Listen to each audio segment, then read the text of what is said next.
When you play the Game of Thrones, you Subscribe and like. or you die. There is no middle ground. Welcome back to the Grease Goblin YouTube channel. Today's video, we're going to be talking about Daeron the Good. It'll be part 4 of our Blackfyre Rebellion series, and if you haven't watched any of those parts, the way we're doing it is we're kind of going through each character before we actually get to the first Blackfyre Rebellion. It's just much easier to do it that way, given that we don't have kind of the full narrative like given to us in a way that is easy to break down for you guys. It's much easier to go from a person and kind of describe their life leading up to the Blackfyre Rebellion, because it kind of shows you the different perspectives much better. And so this series, a bit different than my Robert's Rebellion series, because we're kind of taking a different approach at it. But today's video is going to be all about Daeron the Good. And he is very interesting because we've, talked about Aegon IV, we've talked about Aemon and Nerys. Now we're kind of getting to that next generation. And this, we're going to go all the way up to the first Blackfyre Rebellion, starting with this character. So we're going to go further than we've gotten with the other 3 characters we've talked about so far in this series. We're going to go a little further. So to start off, I want to give a description of Daeron the Good, what he was kind of described as looking like, and so we can get a better understanding of what the character, looks like. Daeron was a round-shouldered with thin legs and a small pot-belly. However, his kind, thoughtful face had a certain quiet strength, and his eyes were clear and full of resolve. He wore the elaborate dragon crown of his father, Aegon IV Targaryen. On his coinage, he was depicted as clean-shaven. Daeron the Good was seen as wise, just, and kind-hearted. Not a warrior by any means, he was a cultured, scholarly man who kept company with maesters and other leaned men. So a lot of that description is very vital as to why the Blackfyre Rebellion even happens. Daeron is somebody that is not a warrior. He is not someone that is going to be like a Stannis-esque type person. He's much more like the similar of like Maester Aemon is kind of the description I get from this, as being somebody that's more, into histories and books, but is also very wise and just, but he can also be kind, all those things. Daeron the Good and Maester Aemon give me a lot of the same similarities, a lot of the same characteristics, but what that's going to lead to is when you have a time in the Targaryen dynasty where strength is valued so much, right? If you even look at Jaehaerys, yes, Jaehaerys was known as being just and all these things. Jaehaerys is also a very competent fighter and had a dragon. And so when you get to somebody like Daeron the Good, who isn't really any of those things, he's not, a very skilled warrior or any of those types of things, it makes people view him as being weak, right? And so when we get to this point where people back Daemon Blackfyre, there's going to be more to it than just, Daeron's not a great warrior. It's going to be a lot of things, but it's going to be what do people value in a king, and that's going to drive that kind of wedge. And the main part I'm going to talk about this as we get into later in that part of his life, the way Daeron treats the great bastards is paramount into why the Blackfyre Rebellion happens, because there's a lot of things there that maybe if he had taken a different approach could have worked out much better for him. And we'll get there when we get there, but I will start at the beginning of his life. But before we, start breaking into the actual analysis, if you do want to become a Patreon or a YouTube member, you do get videos early and an exclusive video each week. So consider that if you did want to become one. Also, thank you to the people that already support me on those things. So let's get into it. Now, Daeron the Good was born at the very tail end of King Aegon III's reign. He was born in 153 AC to, it's believed, the canon belief is that he was born of Aegon and Nerys. Now, there are rumors, we talked about this in the last couple of videos, is that many people believe that he actually was the son of Aemon Targaryen, the Dragon Knight, not of Aegon. So that will be something that will be hovered over his head pretty much the rest of his life, but it'll be something to consider as we move forward in the early parts of his life. But we don't know a ton about his early life. We especially in this point before Aegon becomes king, what you could have seen is probably Aegon was not the best father to Daeron. Very similar to, I think, somebody like Joffrey and Robert in the normal story. There's a lot of comparisons actually between Aegon IV and Robert. I think that Daeron would have grown up much more being raised by his mother and his uncle. And you can see that, like, the better qualities of Daeron come from that side of the family and not really Aegon. Not a lot of the things that Aegon, it does, or his personality is then put into the character of Daeron. And so I see that and I go, yeah, it seems like Daeron definitely leaned more into his mother and his uncle, which is why he kind of gets raised up to be the person that he is. But something that is important to note, after the failed conquest of Dorne, something that his father Aegon was very prevalent within, and that's kind of what formed some of his background, we see that Prince Daeron is to be married to Myrya Martell of Dorne, and this is kind of done to seal a peace with Dorne. Daeron's going to have a very heavy influence on how Dorne comes into the kingdoms during his reign, and especially the early parts. That is how Baelor the Blessed's work is finished, right? He is the one that actually brings them into the kingdom, something that Aegon the Conqueror was not able to do, nor Daeron, the first Targaryen, was able to do either. So it's kind of this first step where Daeron didn't get to really choose who he was going to marry or anything like that, but his marriage is going to be huge because it puts the Martells in a really interesting position, because you had to think, right, Baelor the Blessed at this time had no children, right? The line of succession for Daeron specifically, and even Aegon IV, was actually quite good at this point, because there wasn't really a lot of heirs, especially males, that were in the line of succession. So at the time of their marriage with Daeron and Myrya's, the Martells were set to be on the throne at some point. And you got to think about the reaction Westeros would have had to that. These people, the Dornish and the rest of Westeros, have been fighting each other and killing each other, war crimes on both sides, for years. Right? Think about, Daeron's conquest of Dorne. I did that in part 1 of this series because it really is super important to understand. But think about, when you get to a little bit later in the first Blackfyre rebellion is starting. Well, think about that. You have these people where, in their fathers, their grandfathers, they could have all been dying in this war against Dorne and, war crimes or whatnot. And this goes back generations and generations, these Vulture Kings, all these things. There's going to be a built upon hatred between, say, the Stormlands or the Reach and, Dorne. And so when you have it to where the Martells skip, right? They go straight into the line of succession, and they're going to end up on the throne when Aegon IV, when he becomes king, it's pretty much put in stone. Yeah, the Martells will be on the throne. It gets quite crazy, right? You start to see, oh my God, how did the Martells, or how are they going to be in power? And we're going to touch on that a lot in this, but it's really going to come important when Daeron becomes king, because it really is going to be more at the front of the mind of the people of Westeros and this Dornish influence over the throne. But in 170, Daeron and Myrya would have their first son, whom they named Baelor in Baelor the Blessed's honor, and 3 other sons would later follow. Those would be Aerys the first Targaryen, who would be born anywhere from 172 to 177 AC, so it would be about 2 to 7 years younger than Baelor. Rhaegal Targaryen would be, again, we don't know when these people were born, but would also be born anywhere from 173 to 178 AC, very much right after Aerys.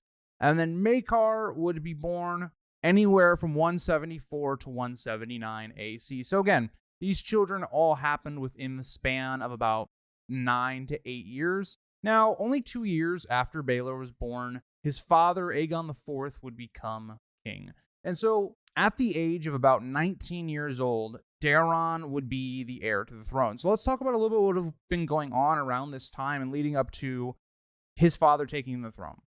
He would have seen and been at contrast with his father quite a lot. His father was not very pious at all. He was not somebody that respected, religion. He was somebody that cared about what he wanted to do, right? So if he wanted to sleep with this woman, or if he wanted to drink, he wanted to eat, he would indulge himself. Daeron is quite the opposite, and Daeron was somebody that cared about history, cared about, studying and being, very wise in the lore of the world, right? Aegon wasn't that. And that's why you could see a lot of the two having very different viewpoints. And also, you got to think about it like this. Aegon, idolized, in my opinion, Daeron the First. And that's why I think he named his first child Daeron, was because of Daeron the First and how much he liked him, right? Aegon was part of the second, Dornish conquest. He actually had a role in it, right? And so he would have grown up not liking the Dornish because of what they did to Daeron. And he would have been kind of stereotypical, what I think a lot of people in Westeros would have been like, very racist towards the Dornish. And so when you have that now reflected in your son and their kids, right? But I will say, again, some of Daeron's kids take more of the Targaryen features, and, like Baelor, for instance, takes a little bit more of the Dornish features. And so with Baelor being the oldest, you would have seen that, right? Aegon would have seen that as he's taking the throne and as he's growing. And as, the years are going by, he's seeing what the line of the Targaryens is going to look like. It's going to look very Dornish with Baelor and, then Daeron's wife, and then eventually what goes on with the Dornish as well. So it is interesting to think about that Aegon would have had a very bad outlook on what he saw as being the next people after he died. But as Aegon, comes to the throne, Daeron and Aegon's relationship would only decline. The two would be at odds to almost everything. And one of the main things that would have occurred was the Dornish conquest or Dornish war that Aegon was trying to plan. Now, this has got to be one of the worst positions you could possibly be in if you're Daeron. Daeron is sitting here going, my wife is a Martell. We have good relations with the Dornish, and you're going to go start a war with them. Why would you do that? And part of it was, Aegon was trying to get rid of any of Daeron's support so that he could unname him as the heir and then name Daemon or Bittersteel, whoever you wanted to be on the throne. It seemed like he wanted Daemon to be on the throne, so we'll go with that. But it seems like he was definitely trying to find a way in which he could change the line of succession where there wouldn't be a civil war. And after this Dornish, failed attempt or war or conquest, whatever you want to call it, fails, okay, well, what does he have to do now? He's going to try to start kind of smearing Daeron. He's going to let these claims out that, maybe Aemon is the father of Daeron, prompting other people to loudly claim it, meaning Aemon has to, win a trial by combat to defend, his sister's honor, and also, Daeron's position. And even when Aemon and Nerys die, like we talked about in last video with the Blackfyre Rebellion, he's just basically going to start going, hinting at it, you're not the true heir. But the problem that Aegon faces in his reign, and I talked about this a lot in his video, is he can't really unname Daeron. Because if he did, there's going to be a civil war, and you don't really want that if you're Aegon. And so he was put in this really weird position. And so Daeron basically feels a lot like Rhaenyra in this situation in the dance. Because so often we see that when the king and the heirs are struggling and they're not seeing eye to eye or something's going on at the capital that forces, the other person to go away, you always see the Dragonstone faction and the King's Landing faction. It's very similar to the Greens and the Blacks. But here you have, Aegon, if you want to say the Blacks for the Blackfyres, and then you have the Reds, which would be, the Targaryens, Daeron, Targaryen, all that. They would be on Dragonstone. And you see that play out towards the end of this reign. So what's even more crazy, when you think about when Aegon dies, similar to, say, Viserys during the dance, is why I say they're very similar, is that he wasn't even there. He wasn't even there when his father died. He heard about the news and then departed from Dragonstone to King's Landing. And so you have this declaration that's made by Aegon, where he basically allows all the bastards to be legitimized. And so this legitimized a couple main ones at the onset of this decision. One being Bittersteel, one being Daemon, one being Bloodraven, and one being Shiera. So those main four bastards would be the bane of Daeron's existence, more or less. And so upon this, you have a lot of issues to go over if you are Daeron, because you're faced with really a Westeros that's quite divided. You're faced with this horrible reign, coming after the horrible reign of your father, trying to fix all the things that he did. And now you're coming back and it's like, okay, how do I do this?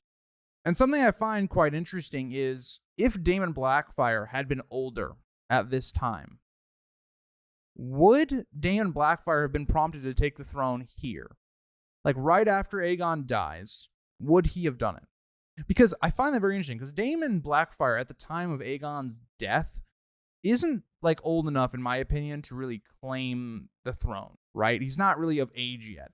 And so I think that Aegon's timing and his actual time of death is quite key to actually when the first Blackfyre Rebellion happens. If it had waited a little longer, I actually think that it could have happened here instead of later on.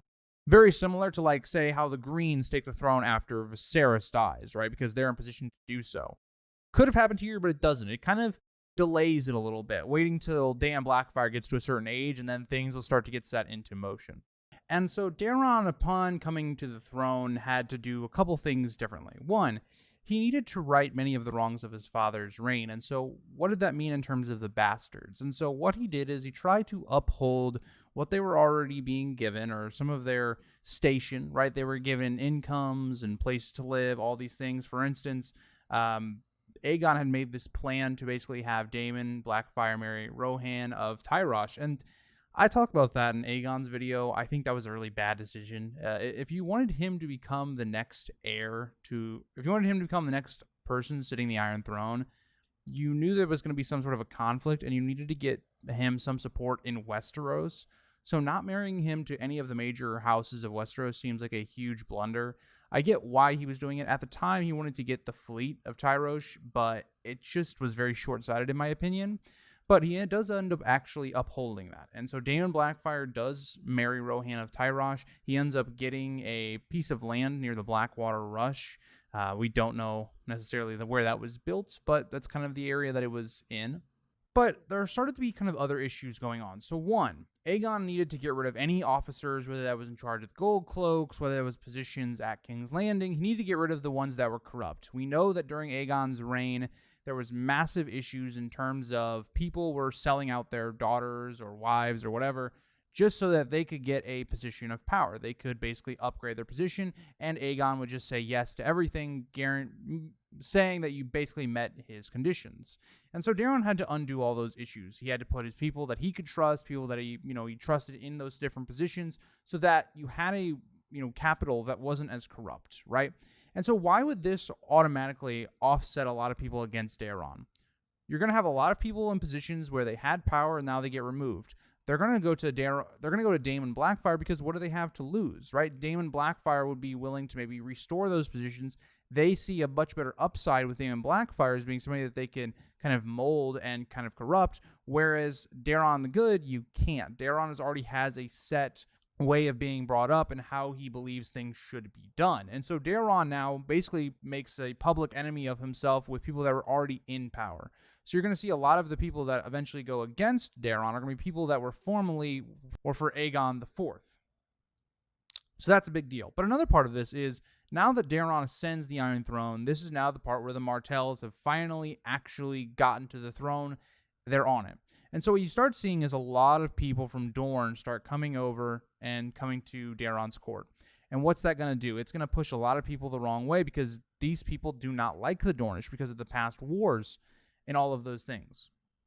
So that becomes kind of the major issue during Daeron and Miria's, marriage. Is like, yes, it was a good marriage, but it caused a little bit of upheaval because of the Dornish. People would have been seeing this as a Dornish takeover, that these people were supplanting, the Westerosi normal traditions and all this stuff. And even the conditions in which Dorne is going to be brought into the realm is going to even fuel that even more, right? Because during, the negotiations of bringing Dorne into the kingdoms, again, remember, Meryn Martell basically is Daeron's brother-in-law. And so he is basically working with Meryn to bring them into Westeros. It was the perfect time to try and do so and was a very beneficial thing for the whole country of Westeros to be under one ruler.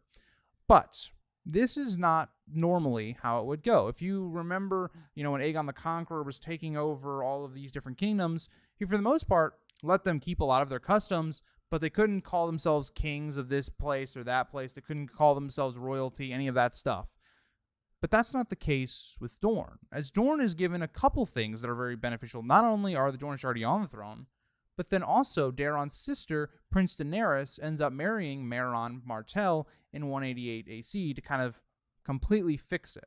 But then you also have some other stuff, right? Not only that, Daeron made a new palace known as Summerhall, and in the Dornish marshes, which was lightly fortified to represent the new peace. So again, building something, again, in the honor kind of the Dornish pact. But however you think about this as well, the Dornish were getting special privileges and rights, which all the other houses were not able to do. Now we know why. The Dornish couldn't be conquered, and so they were never able to be completely defeated, right? But Meryn was also allowed to keep the royal title of prince and could collect taxes for the Iron Throne with less oversight from King's Landing. So two major things, right, that give very special privileges. And also now you have two different marriages that are going to be basically into the Targaryen line. So in the Dornish view of everything going on right now, they're gaining a lot of power. And everybody else, well, they're feeling like, whoa, okay, these Dornish people, we've been warring for them for years now. Why are they gaining all this power, influencing the new rulership? And Daeron on the outset didn't really look like a strong king necessarily in terms of his, strength with fighting or military strategy, whatever, right? And so you come to this point where you have that. The Dornish thing has gotten out of hand for the views of other people in the world that don't like the Dornish, that are in the country. That's a lot of people, especially at court. And then you mix that with something else, right? You have Daemon Blackfyre, who looks just like apparently Aegon the Conqueror or your stereotypical Targaryen. He's somebody that gets the sword Blackfyre. How does Daeron deal with the situation? And like I said, he gives all the incomes and tries to do his best by all the bastards, but the problem is, and I think this is the biggest issue, is that he keeps them somewhat close to court, right? Like, he keeps them in a position where they're able to make connections and, like, have friendships with other people, right? So, for instance, one of the big reasons I think, like, that Bittersteel, Daemon, and also Fireball all get into connection is because of this. Daeron tries to keep them kind of close to him so that he can keep a watch on them, right? But that ends up kind of backfiring because now you're allowing Daemon access to people that want him to be king, or the people that, got faulted by Daeron. And so you come to this position where, in retrospect, it's like, yes, it makes sense to try and, make them happy and make them feel like, you're not completely dismissing them and all these things, and, you're trying to do your best by them. But at the same time, it's going to allow people like Daemon and Bittersteel and Fireball to make all these connections to that a Blackfyre rebellion is even possible to begin with. And so I look at that and I go, I don't know if that was the best action by Daeron. And there was clearly a kind of a rivalry growing. There was clearly kind of like a rivalry growing, even though I think Baelor respected Daemon Blackfyre and might have even liked him, similar to, I think, the idea of Bloodraven. Bloodraven, talks to Bran talks about his siblings, right? And so one of those I think could be Daemon Blackfyre, being the one that like he actually liked or loved. And so it just allowed a situation where you could have these people to be together. But even at the wedding, because it was said that Daemon Blackfyre was basically in love with Daenerys, the sister of Daeron, who married Meryn Martell, that led to this kind of tourney, more or less, and Baelor Breakspear gets his name because of his jousting with Daemon Blackfyre and the way he wins it. And so that could have been kind of a drawing of the lines as well, because when we get to the actual first Blackfyre rebellion, the thing that comes to the forefront is that Daemon Blackfyre and Baelor Breakspear are really the figureheads of both sides, because Daeron, yes, he's the king, he's not a military man, whereas Baelor and his son Maekar are. And so this kind of gets us all the way up until the first Blackfyre rebellion. So I don't really think we need to talk about too much outside of that, right? Just before we get to the actual Blackfyre rebellion, when it does happen, I wanted to paint you guys a picture of what is occurring into Daeron's reign. So the next few videos will probably be, on Baelor Breakspear. It'll be on all the bastards. And then once we get through that main collection of crew, like that next generation down, then we'll start, and it'll be more of like a actual narrative telling of the first Blackfyre rebellion, because we won't have to go through all these characters. We can talk about what the characters are doing during this point, but I think for me, this is where I want to leave it at, because it's probably where the actual Blackfyre rebellion is about to start. Then you start getting into the actual actions that occur leading to it. So this is where I'm going to leave it. Thank you guys all for watching, and I will see you guys all in the next one. Bye, guys.